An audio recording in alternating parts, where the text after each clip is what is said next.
So what I would like to do, at least today, is spend an hour with you, helping you out. Okay. Okay. So usually how the format of the training is we get on here once a week and cover specific topics that that I already have outlined. So today is just we've been talking about some basic business establishment stuff, some personal growth and development stuff, as far as just preparing yourself to be an entrepreneur, like some early stage stuff. So we'll definitely get to that, but let's first start off with do you have any questions for me, or do you know, what do you know about me, and what do you how did you get to where you are with me with this program? I have a slew of questions for you. I am actually, I spoke with you maybe about 2 years ago, and I was in the beginning stages of starting up the assisted living facility. And I finally made it past all of my obstacles and hurdles and roadblocks. And my inspector will be out on Tuesday. So I'm just trying to get ready. I'm just trying to get ready for Tuesday. And then that's just where I am. But there's a lot of questions like cleaning. I joined the cohort for this reason. There's a lot of things I need that's theoretically in my head that I need to know, like, how do I implement that, right? So I'm just like, oh gosh, it's just a lot of things that I need to clear up. Because I know that there's a better way to do things. However, since I haven't done it before, I know that you would know the best way to do it. So that's why I joined the cohort. And I also I'm a person that I understand that when you have groups, that different people think of different things, and they come from different, they have different attributes. So therefore, something you may have never thought of, that they will have thought of. So I'm like, oh, okay, this will be easy for me. This is easy for me. Like, of course I'll join it once a week to talk about the business that you have invested everything in is to me is definitely something that I should be a part of. So that's why I joined the group. But my first question is, so in regards to staffing, what do you think is the best way I should staff the facility in the beginning, especially in the beginning? And what should my time frame be in regards to bringing in staff versus when I get my first client? I was on mute. I'm sorry about that. So great. I appreciate that you felt that this was something that was going to be helpful for you. I'm glad you end up signing up. And again, I look forward to working with you and helping you out. Your first question about staffing. So how many bedrooms? So what level of care? Did you get a level 3? And then how many rooms do you have, or beds are you going to have? I'm sorry.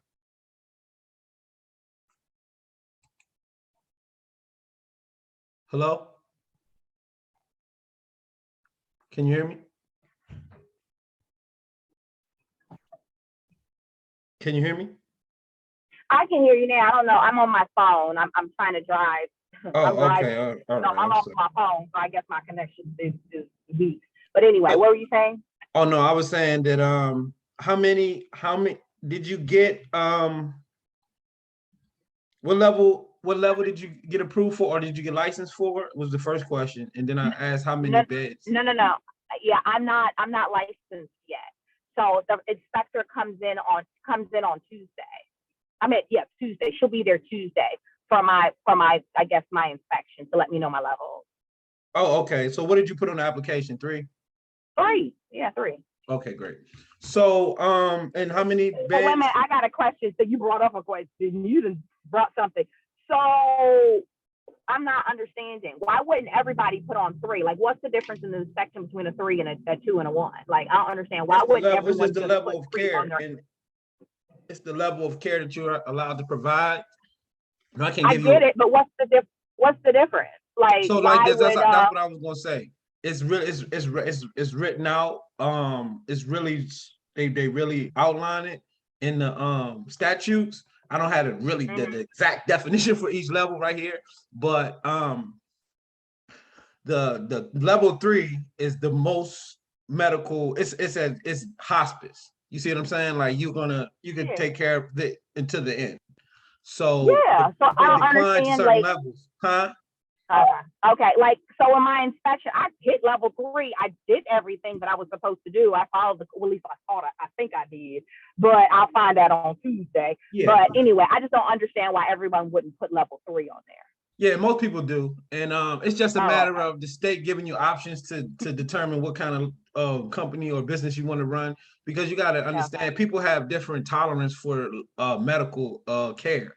So some Okay. people Yep. may not want to do the full medical um tube feeding, catheters, wound care, stuff like that. They just I don't want to. know, but I know, but just coming just from my personality, I'm like, listen, you might have a level 2 or level 1 that will transition to that. Absolutely, So and it's then like, that's where you the problem don't, runs in.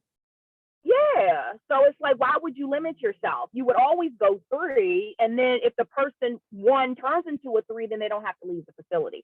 So anyway, that's my 2 cents. Okay, so yeah, so depending on, and then the second question was, how many beds are you getting licensed? Are you 5. I'm five? starting with 5 beds. 5? Okay, great. And do you have an extra bedroom or an extra living area for a live-in if necessary? Oh yeah. Oh yeah. I have 2 extra bedrooms. I'm really trying. It's 5 to be converted over to 8. We ran into some issues in regards to the septic tank, and the health department. Oh, they gave us such. I mean, it was like a year's battle going back and forth. So we literally have to upgrade the whole septic system to get to 8 beds. But that's a whole nother conversation. But yeah. So 5 for So now. 5 for now. Once we generate money and income, then it'll be 8. Once we can afford to upgrade the entire septic system. Okay, and you took And the assisted living manager training, correct? yeah, And did anyone else? Did your husband or you have a partner for yeah, he? yeah. So you both have it? Yep. So okay. So that's the position. So that's one staff member that you won't have to hire, right? And that's the manager. And the assistant manager or the alternate manager is not somebody that you usually have like on payroll or anything. They're just there in case you're not available, kind of like PRN for different situations when they do occur. But the way I like to think about it, or the way I like to staff the home, is to always first have a live-in, because that's going to give you like eyes and ears all the time. And then you build like any other staff and requirements around the level of care that's needed in the house. So it's always fluctuating depending on the patients, the residents' needs, how many patients, how many residents you have, and things like that. So you're just staffing to your need. But the foundation of my staff is always my live-in, and because we do home care, we always have caregivers who are ready to and excited to be in that position. It's kind of like a coveted position, because not only do you get free room and board, right? You get a salary, and then also you get the we give them a bonus, on top of all that. We train them to be an assisted living manager, and then in turn they become we have a live-in manager, and as the alternate. So they have the same level of training. They can run the facility for the most part, but they're not quote unquote, that's not their position. So, but they do have the training, and they can help, and you have them there at all times, and it's just a much, you could sleep much better at night knowing that you have somebody in your facility who knows what you know, and you know what you taught them, opposed to just a caregiver, and then everything falls on you if anything goes wrong, or throughout the evening. Because the majority of your anxiety, are you planning on living there? No. Okay, good.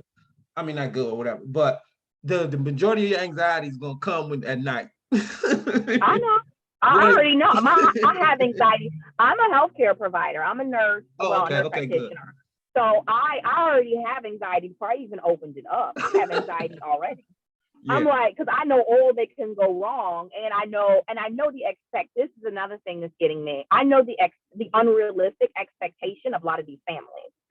So I just, I know everything, and I've seen it. I've seen it. I've seen good care. I've seen bad care. I've seen family abuse and misuse caregivers. I mean, I've seen it all. So I have anxiety. So that's why I'm just like, I just need someone who's done it and to kind of help me navigate like what is best practice. That's what I need. Awesome. So this is what I'm telling you. This is the thing that I felt works best for me, this staff structure. And you're the delegate nurse? No. I you know what I said initially going into it, I said, Ryan, you're not going to do everything. But then I thought about it and I was like, you need to go. I was like, I'm going to do it. I'm going to take the course and I'm going to take the nurse course where I can teach as well. So I can be licensed to teach. I said I was going to do those two things. So I was going to be able to license my med techs myself. There you go. And then I said that I was going to be able to do the delegating nurse so I can always fall back on it.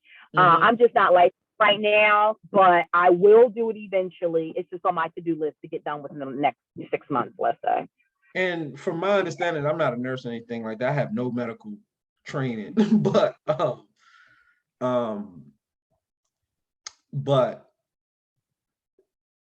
from my understanding, the delegated nurse certification is like a weekend training or something like that. Or a few weekends. That's what they told me. Yeah. So it's not nothing that you. That's what they told me. Nope. They say you ain't got to study. It's everything you already know. It was like it's like a couple weekends. It's at the community college. I looked it up. It's like an Anne Arundel Community College course. So I was just gonna, just to throw that in there. But so so when you're thinking about your staff, it's your manager, alternate manager, your delegated nurse, your caregiver, your living caregiver, who is also who would be your alternate manager based on the staff structure that I'm talking about, and then also the meds, and then everybody's there. She would be also a med tech, and then also and then we'll just get a hourly person, depend on how much care we need for that house. So at full capacity, you'll probably have a live-in, a full-time caregiver. I won't say 2 full-time caregivers, but I don't know how, it depending on how involved you're going to be, but definitely live-in, and it's just the caregivers, the live-in, a full-time, and then partially a part-time, or like a split shift, depending on the needs, because you want to make sure that the either the full-time caregiver or the part-time caregiver is given the live-in, the rest and the break that she needs, he or her needs. And then also too, you kind of gauge your staff needs based on the live-in needs and what they can do and what they need help with, and the time and the time that it takes them to get certain things done. At the in the right way, not rushing, getting stuff, doing it the right way, like making meals, stuff like that. So you're thinking about that kind of stuff in the early stages. You're really paying attention to like the dynamic, like how do the residents function throughout the day? How does the caregiver function, the living caregiver? Where would she need help? Would she need help in the morning, evenings, dinner time, bath time? Where would she need the most assistance? And so it's kind of like you're staffing to the need and making sure nobody's being overworked and things like that. And then when it comes to pay, the live-in is a flat rate, and that's negotiable based on what is it? So what's the going rate for the live-in? So a live-in, just a plain live-in case. I mean, a plain live-in caregiver who's not a delegating. I mean, who's not an assistant manager or anything like that. She's just a regular live-in. Just like if a family called me today, the going rate is what we charge is $220. What we pay the caregivers may be and again it depends but we're at about 150 now a day. What And 150 a day is what you pay the caregiver. yes, well, we pay. So how much is that a month? How much is Huh? that a month? How much is that a month? How much is it a month? Uh-huh. Give me in months. I'm thinking of a budget. I'm driving, so I Oh, can't okay. write nothing. I'm driving. So I'll be like, any other time I'd be writing this down. But can you what is that? How much a month? So that's about 4,500 a month. Okay, thank you. So that's Yeah. $4,500. Okay. So but that's always negotiable depending on how you know. Experience. Yeah. And then also you got to remember that they're getting electric, they're getting, they're getting all of these benefits that they won't have to be paying no extra bills. So you can kind of wiggle. But if they're the manager, if they have that manager, then you obviously want to pay them a little more because they have more responsibilities, and you're dependent on them a little bit more. And then the caregivers, the monthly, the hourly caregivers are, right now it's starting off. You get lucky at $1,450 if with a quality caregiver, with all the credentials and things like that. And I said that, yeah. I thought in my mind I said $15. I said 15 in my mind. So I'm just trying to give you like the most, but so nobody's coming on right now for home care for us right now under 15. And that's just, it's just the economy's changing. And then we're passing that price, we're passing that along to the families the best we can, but not too much, not trying to price ourselves out, because we are always our personal, my company's kind of like strategic advantage has always been in the market that I'm in, has been we've been able to provide quality care at an affordable rate. So we don't want to be able to, we don't want to lose that, but I'll price myself. Yeah. How much is it the going rate for a resident per room, per shared room? How much is the going rate now? Shared room, let's see, so it's up. So do you have a real estate background? Oh, do you ever done real estate? Real estate, I do. I do a little bit, but I do. So it's all about its location. Yeah, man, at the end of the day. So I'm in Howard. So I'm in Howard County. So in Howard County, I think I do remember your property now. I think I do. Yeah. It was like a brownish house or something. Yep, it's a whitish, brownish brick house in Howard County, 6.7 acres. Yeah. Okay. Yeah, I remember it had a lot of land. I think you sent me the pictures or something. But so that's usually Howard County. You could probably, and depending upon the features and benefits of your home, you could probably demand the higher end rates. And say for example, me, 4,000 is my highest rate for a single bedroom, and one private, and then semi-private we do try to get it close to $3,000 as possible, but it's usually around 2,500. But that's for me, and I'm not always in the most, my properties are smaller, and we don't have all the bells and whistles, just to be 100% honest with you. But we provide the basics, security, safety, Wi-Fi, cable, good food, meals, everything the standard, in a comfortable living environment.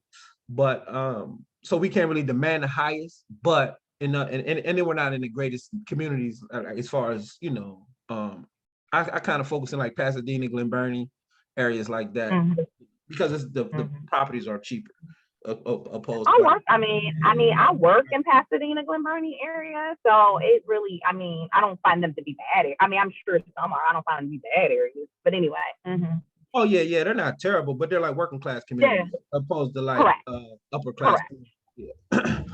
So how much do you think I would be able to yield in Howard County? On average, a private room, you should be able to easily get $4,000, and no less than $3,000 for a semi-private. And again, that just depends on the space. You're in it. When I called around, that guy was charging $5,500. People say that, and you can demand that. And you're gonna work for that, for those clients. You're gonna work to find them. You know what I mean? They're there. And then that just makes you, you're just gonna have to earn it. Oh God. You see what I'm saying? I mean, because Oh God. that's not nothing to sneeze at. Even when people, so a lot of times usually the people that can afford it have long-term care insurance, so they're not even paying that out of pocket. So it's usually they're getting reimbursed from their insurance company from, based on the invoice that they're paying through you. So they're not even, those are the families you really want, is the ones who have long-term care insurance. And people who have long-term care insurance are usually people in the wealthier communities, because long-term care insurance is so expensive.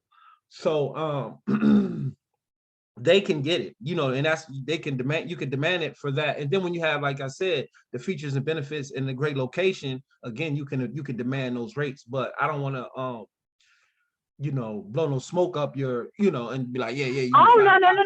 I mean, that's what I call. I when mean, it's I time to, consider that in because I brass tacks. know. I mean, I honestly know. And when you hit the nail on the head. It was like, I mean, you could charge $500 if you want to, but they're going to expect perfection. Yeah, so yeah, I mean, right. in the beginning, I'm struggling. So in the beginning, it's just like I'm trying to get a good price point of what I should start with that's reasonable in the beginning, so that I can, one, get it to full capacity. One, so I have to be a good price to get to full capacity, and then two, give me the opportunity to work out the kinks. Yeah, You know. absolutely. Absolutely. So I'm looking for a price point that's going to help, and I can pay my bills. So I'm trying to gauge through you a price point that makes sense, right? Yeah. So I would definitely market at 4,500 for a single, and probably like Okay. 35 or 37.50 or something like that for a semi-private, and then just let them talk you down. You don't want to never offer, just basic sales. You don't want to price it at the price that you want. You want to give them some wiggle room so they can talk you down a little bit. They can feel like they get it good. Yeah. So, and then, through the negotiation process, the family might come in, they might say, we can't do 40, we can't do 4,000, but we can do 37 or 38 or 37. You know what I mean? Yeah. So, and then everybody's different. And then I also want to offer a concierge service, because I'm a nurse practitioner. So on the website, I offer a concierge service, which means I am truly the urgent care, provider that will be there all the time. But I want to charge a separate fee for that. So I don't want that fee to be included within the assisted living fee. I want that to be like an add-on fee. Now, one that thing, you have to pay huge. X amount of dollars. That's huge. Yeah. That's a huge draw. So now you could now that's, see, I mean, that's why we're talking, but now you're back up to where you need to be with the 5K because of that. And I mean, you can actually add that into the package if you want it. But then instead obviously, of again, adding it's gonna be a lot of work on your part. It's gonna be you're gonna have to play that position. You see what I mean? Understatement. But I think that, to be honest, though, honestly, I think that it's just my personal. I'm gonna be doing it anyway. So it's like, why not charge people for it? I'm not gonna sit there and let my residents be fluid overload and all this other stuff, and I'm gonna watch it happen. No. I'm still gonna, So I'm just like, I'm still gonna step up and be like, this needs to be changed, that needs to be changed. Why would I say call your doctor or I'll call the doctor? No, I'm just gonna do it myself. Absolutely. So I'm like, no, I'm gonna do it anyway. So why not charge for it? Absolutely. I think that's a wonderful add on, value add to your company, obviously. But yeah. So definitely so the price points that you want, you'll eventually be able to get, definitely with that. When I was saying like features and benefit, that's a huge feature and benefit to your residents. So but yeah, that's staffing. That's how I kind of think about it. That's kind of the structure that we use. And I don't really remember any other question that you had in that, but hopefully I was able to answer. Do you have any? I don't know when I'm going to open, but do you have any live-ins available that I could pay you until I can find my own live-in? Oh, caregivers? Yeah, we have caregivers. I have one now who's looking for some work. So whenever you're ready, I can but we have a couple, because we have a couple cases, a live-in case that we just filled, and while we were filling it, we send a couple over there for meet and greets and stuff like that. So they're ready to go. They just didn't get that position. I just need, and I put out ads, but you know as well as I do, it's real hard to find patient people that are tolerant with the elderly, because they do demand. It's really hard. So I'm like, I want someone that has experience, so that I can, I can keep them. I cannot. It just depends, but I want a backup, Definitely. So yeah, I need a backup. I can send you some information over, and then also, well, some leads on caregivers, but then also where are you placing your ads for staff? Oh, I just honestly, I just threw it out there. I was did Craigslist just for $35. I was like, I just want to get a feel Okay. for what I got. Yeah. So where you And looking for? Go ahead. I'm sorry. I was like, and I did get like, I'll say this, because I'm in the business. I have a girlfriend that does home health, and she said couples are phenomenal, like elderly couples, especially if they like Filipino. But she was like, elderly couples are phenomenal because they're together, right? They're caregivers, they're together, so so it makes it a little bit easier, and then they can tag team as regards to the wife to do the care, the husband to cook, they can go back and forth. So I only got one couple hit, and they, but I just kind of just put it out there. But absolutely, she says that she was like her most well cared patients are the ones where it's older couples that are caring for them. Okay. So the best place for us, well, we find our best caregivers, because that's like a huge thing for us with home care. Is now even now, since COVID is kind of letting up, we're still having problems finding people that want to work. So we're having to do so we have a lot of like free ads out there on Indeed. So you want to set up an Indeed account and put out your ads on Indeed. When you're up and running, you might have to pay for the ads.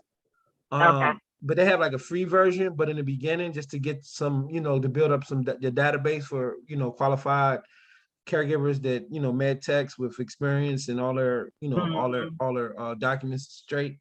So you might have to run a few ads. But you never want to stop running ads for caregivers. You always want to be building that Yeah. database. And then also I'm, Facebook, that's, yeah. Oh, Facebook ads. Okay. Yeah, that's my biggest thing. People are like, tons of nurses and techs all the time. Well, two things. One, I don't want people in my business. That's Because one. the last thing, I got a full-time dang job. I'm like, listen, the last thing I need y'all to do is be telling my job what I'm doing on the side. So that's the last thing I need. Absolutely. So it's just like, yeah, but I don't really want, it's just too open. I just don't want any of that mixing between my full-time job and then this. So that's why I'm just like, I haven't really, told anyone outside one person. And then that fool then half ran her mouth. So I'm just like, you can't tell nobody. So it's like, whatever. But yeah, that's how it's gonna go. And I hear a lot of people, a lot of people getting started, they don't want their employers to know. And I get that. Like, I totally understand that. I've never been in a situation, but I've heard stories, and then I just know how people are. They're on your back, what you doing, boss. where you going. Yes. No. They were like, you didn't do this. You're over. Oh, I bet she's over here doing. No. It's never a good thing to let them know what you're doing. Yeah. Especially if you feel like your job will take some type of offense, or feel like you may be using their information or their whatever Correct. to help your business. So that's something you definitely don't want to do. So I don't suggest. That's another thing I don't suggest, is to like family and friends. I know a lot of people they like to, they feel like it's an easy, they feel like it's an easy it's a low-hanging fruit when it comes to finding help, because my cousin or my sister or my friend, they're in the industry, they're in the world of the senior care or whatever. But what we don't realize is that when certain things come, you just because you related to somebody, or just because you know them, don't mean that you should be a business partner. I've already been talked to about that. Okay, been talked to about family and all that stuff, and they counting your money and they want more, and then they this and that. And they's like, no. They was like, do not hire a cousin. That's the worst person in the world. So Another question I have, I wrote this stuff down, but I'm driving and I can't get to it. Okay, but this is going to be Can you, recorded. This is going to be I'm beautiful, recording it, so you can go back and listen to it. Yeah. beautiful. In regards to this whole community fee and my finder's fee. Now, I do remember you saying that you can find, you have a agency as well, where you get a placement agency as well that I can place. However, how does the placement fee get paid? Do I pay it or does the resident pay it? And then is this on top of the community fee? Can you clear that up for me? Because I'm a little confused. So the community fee, that's that's by choice. You don't have to charge community fee, or you can charge community fee. Some people charge community fee the amount that they got to pay the broker, the agency that's gonna place the service, or they just keep it, or it could be some kind of escrow account or anything. So there's different ways that you can use that community fee, use it, take it, waive it, depending on whatever. But it's not mandatory, but you do have to pay the agency. The agency, the placement agencies. So I guess your question was, do the family pay it or you pay? So they're marketing. So we're marketing to the families so when you ask me about my because we do assisted living placement, we're marketing to the families as it's a service, a free service to them. So the families, they register with us, or they come and communicate with us about their needs for home, about assisted living care. They're getting a free service, and we're charging it, to the actual facilities, which is usually the going rate is, what they say 100% is what is 100% of the first month. So like first month rent, one month's rent is what the most placement agencies charge. Now you start talking about a place for mom, they want 150%, and then you got to get them a deposit before they even. Yeah, they want you. So if you were to call a place for mom right now and tell them you're in Howard County and you're looking for a resident, they're like, okay, we need at least $4,000 before we even start looking for placement for you. And that deposit, that doesn't guarantee that they're gonna find somebody for you, but they just sitting on your 4,000, do whatever. I heard that a place for mom, they do place people. Is it true, or do they place? Oh no, they're legit, but they just expensive, And you paying a month and a half. It's not just a month, So if you charge them 4,000 a month, you have to owe them 6,000 just for one placement. But I can't pass that off as a community fee to the resident? Yeah, you can if you can pull it off, but that's a big community fee. And again, it's all about negotiation. It's your business. And me both. Me and you both. I think so too. That's a lot of money. Yeah, so it's like, so it's just things to think about, just some more stuff for you to think about. So that's how that works with the community fee and how you structure that. And then another idea that I had, I've just been brainstorming with a friend of mine who's a home health nurse. Hospice. Is there a market for hospice? Absolutely. I mean, if you're gonna, so like separating, like having like a section, like a certain room or like a certain section, or is that what you were thinking? Yeah, that's what I want. I want a hospice where, because some people definitely don't want to die in the hospital, and some people don't feel comfortable dying at home.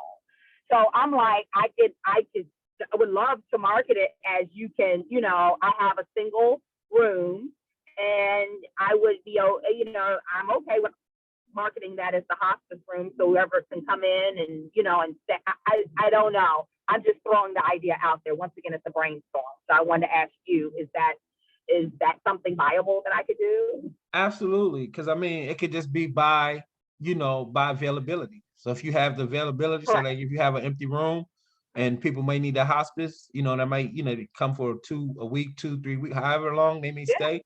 You have that. And then when you fill your house up with it's just not available right now. And then, so you can kind of do it on that basis, or you could just leave it open. And that just depends on, so basically a lot of people have, like, we all have these grand ideas and grand plans of what we're going to do when we get into business, but the market dictates it. You know what I and mean? The demands it. Of market is course. going to dictate what you need to be doing and what you ain't going to be doing.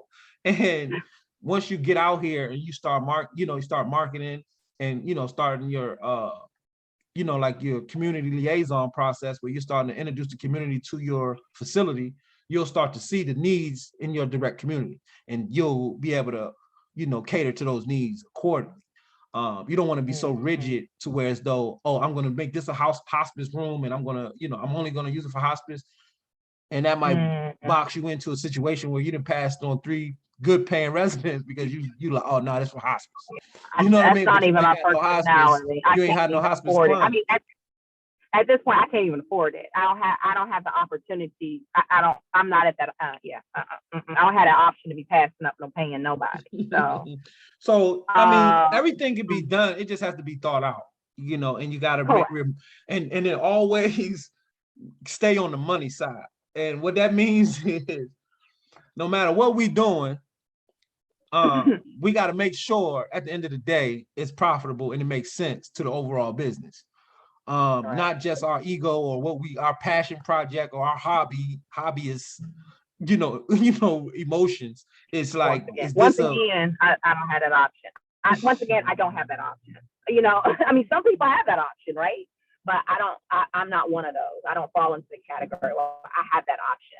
I have to be able to make this work financially. Okay, great. All right, and then so you said that the staffing, something else. Oh, what's my going rate for my delegating nurse? I just doing some numbers to my stuff, but I have no clue. What's my going rate for my delegating nurse? To come out and do my initial and then my follow up. It's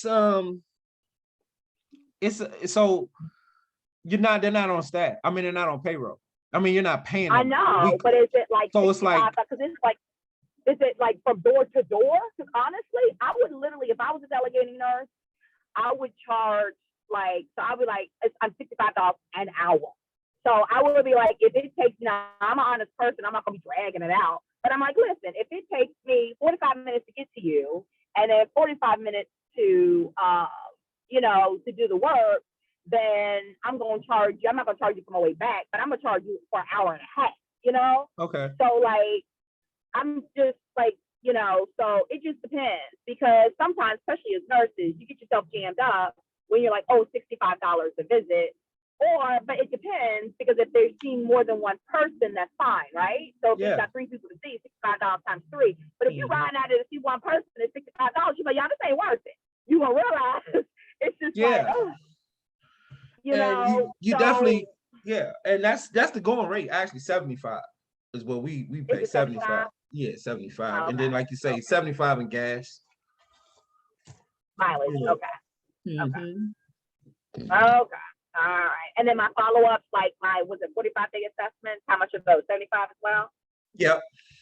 Okay. And like I said, you everything is negotiable. And then if they're great, you pay them more. You want to have people excited about coming to work for you, not dragging. Man, she want to be fleecing me. You know what I mean? Like you want to have, and then also it has a lot to do with the culture. Because it's not just pay all the time. You know what I mean? People don't necessarily just do everything for money. It's appreciation, it's the environment, it's the relationship that you build with them that's going to really dictate how they work for you, how excited they're going to be to show up for you. They might take a little less money if they feel really good when they come there. You see what I'm saying? So okay. So company culture, company and meaningful relationship development.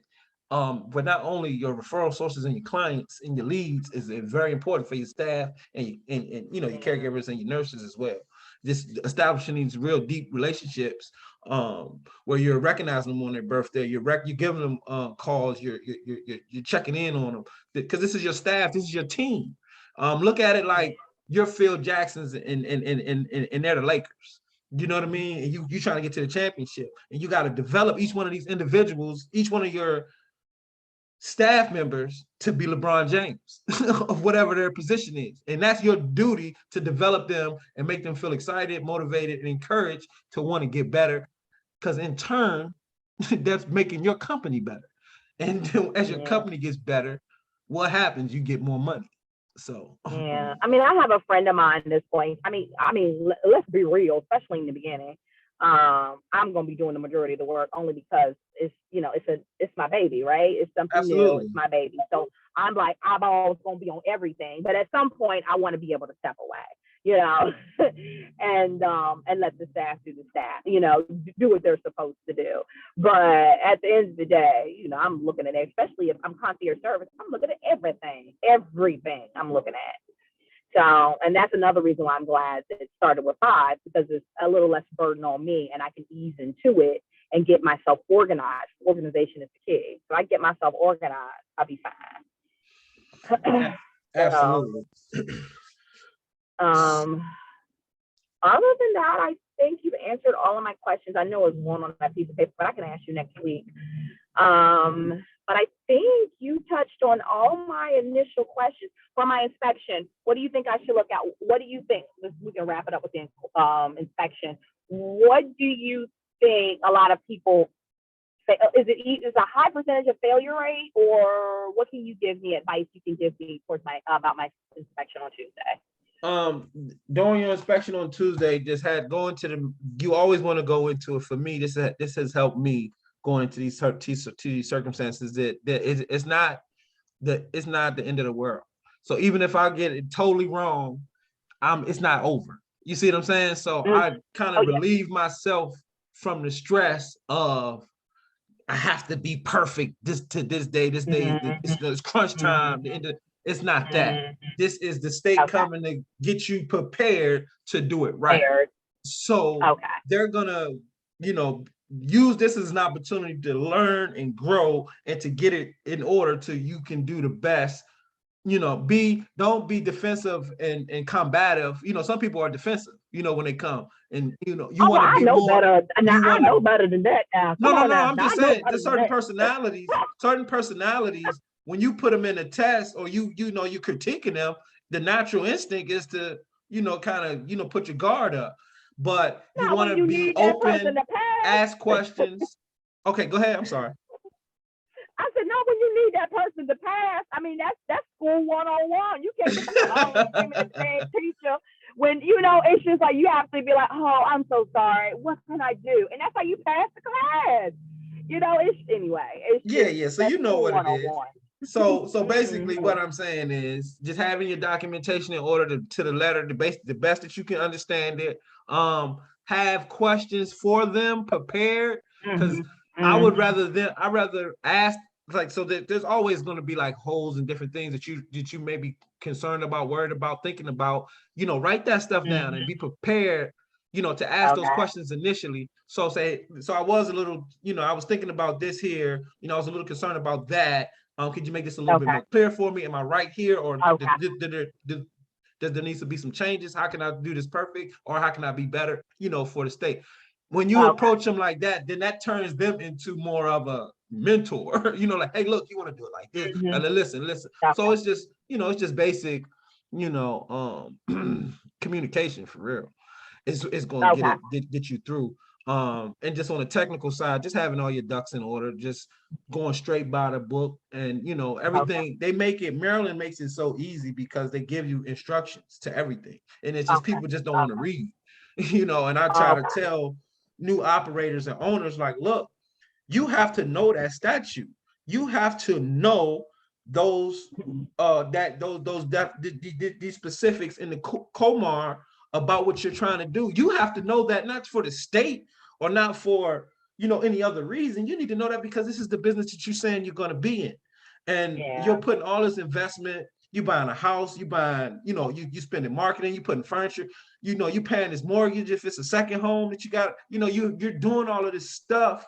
But then, when it's time to do the actual research, you kind of lagging off, when it's time to do the actual work. Yeah. And I mean, some people are excited to do the work, like actually working with the clients, going to get the patients, do the interviews, and getting the staff, and do the day-to-day operations, payroll, accounting, bookkeeping, and scheduling. Oh, I'm gonna need help with all. Oh, I'm gonna need help with all of that. Oh, you just said I'm gonna need help with all of that. But anyway. So, and that's the thing. You have to, and then a lot of times you don't know what you don't know, but thank you. you definitely just want to, have to really know what you're doing. You have to get a real deep understanding of the topic of assisted living in Maryland. That's it. At level 3, this is everything I need to know. You want to be able to read that stuff back to them before they come. Okay. So you just want to really, really know your stuff. And then it just makes you more competency for me leads to confidence, so people can see it, like what you're talking about, because you did the research and you're confident in it. Families can see it when you're discussing it. When you're going on, bringing them through for tours and stuff like that, they can tell who knows what they're doing, who's done their research, who's confident in their ability to provide care in this particular home, and who's not, and who's taking it serious and who's not. And it just shows in what you've done in on the back end. So all that to say, just you study, you study as much as you can, you do it the best you can, and then you let the professionals, whoever else, come in, they critique you, and then you crystallize, then you got it perfect. You got a really good situation. And that's it. But just being open-minded, but doing your part by doing the research. And at the end, before I close, and I know you're not watching, you're driving, but I have a slide up here for the required reading for this week. What we'll do is we should have another 2 people on next week. A lot of people weren't too excited about the Saturday slot, but this is the only time I got. For me, So wait a minute. So what day are you trying to change it to? I'm not changing it. I'm just saying we don't have a lot of people on this slot because they want to do other days. But Valerie, she just contacted me. She's another owner. She's another operator. She lives in Virginia, but her property's in Maryland, I think. So that'd be good for her to be in this group as well. And I was texting her since we've been on. I said you might want to join this cohort because she's on the Thursday or the Tuesday, one of the other days. And but you being another Maryland operator, I think that she'll do better here, because in the other cohorts, they're in different different states and stuff like that. So I don't want to make it. So I feel like you and her could definitely help each other out. She bought an existing facility.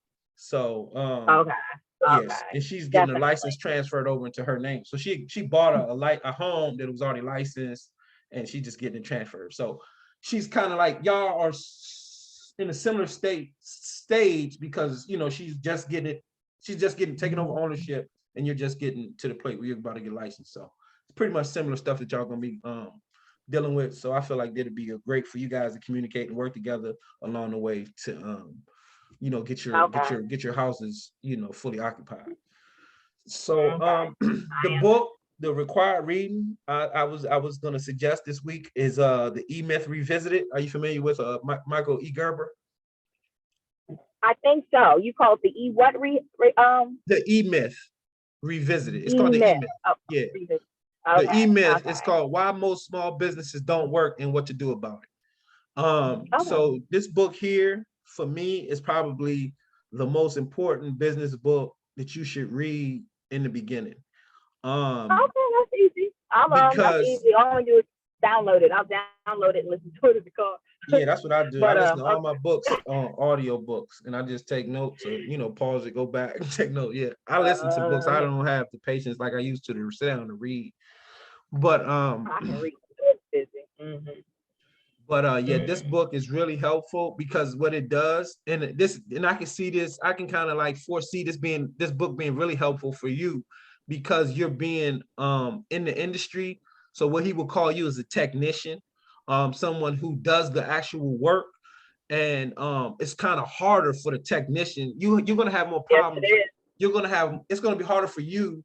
You would think that it'd be harder for me, but it's going to be harder for you to not do the work, but actually run the business, because you're connected to the actual operation. You're connected to the technical work of the care, where I'm not. I'm connected to building the business, delegating, putting the proper people in place. And that's how, so he helps you separate the mentality of technician versus, owner. And No, then I mean, I self-employed. already see it. That's why I joined the cohort. I already see it because I'm gonna burn myself out before I even get started. I And just, that's what they say about, he has I'm a just joke like, I in there. can't. He has a joke in there about being self-employed. He said, "Are you sure you want to be your boss? It's like, if you had to be your own boss, do you feel like you would be, I wouldn't want to be my boss, So, but so that's kind of like what he's kind of helped you understand, is where a lot of businesses fail because, and that was something that I struggled with in my home care service when I first got started, and with my ex-wife over about 10 years ago. When I first got in the industry, we started off with home care. I don't know how far of my story you went back, but it's all online. But when I first started, we had started, she was a caregiver. I had no interest. I was doing real estate. I was flipping houses, and she was a caregiver. And but she was a really good caregiver, right? She had no training when it comes to business, marketing, sales, no business experience, just a really good caregiver. The families really loved her. They would buy her out from agencies, so they'll get an agency 10, 15 grand so she can work exclusively for the family. And when I saw that, that's when I saw the value.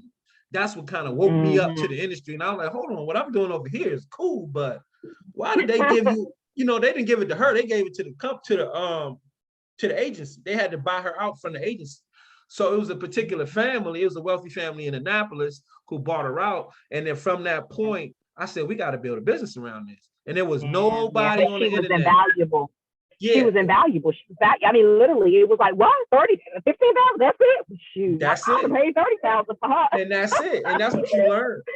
And that's what you begin to see in business, that you have people who are motivated, and then you got people who just window shopping, and then you got people what we call blank check. Blank check is when, they've been messing around, they thought they needed some care, they fed their mom, she's getting a little old, she's doing a little weird stuff, and she may wander a little bit. They're window shopping then. But then when mom falls and hurts herself, or mom, gets in a situation where they can't find her, or she's lost in the car somewhere, that's blank check. That's blank check. There's no price they won't pay. You see what I mean? So it's always, you're trying to get people to that blank check. You're trying to you want to focus on people who are that motivated. But that's a whole nother sales. That's a whole nother sales training. But overall, this book here, The E-Myth, is a great place to start for this week. If you can get it done this week, it's real. I think it's about 8 hours. It's kind of long, and I'm gonna tell you, be honest with you up front, it's kind of boring. But if you could just kind of you're saying I need the gist of it. You're like, you need the gist of it. So I'll do it. I'll definitely do it. Outside of barring something crazy happening this week, but I'll download it tomorrow and start it while I'm driving. Okay.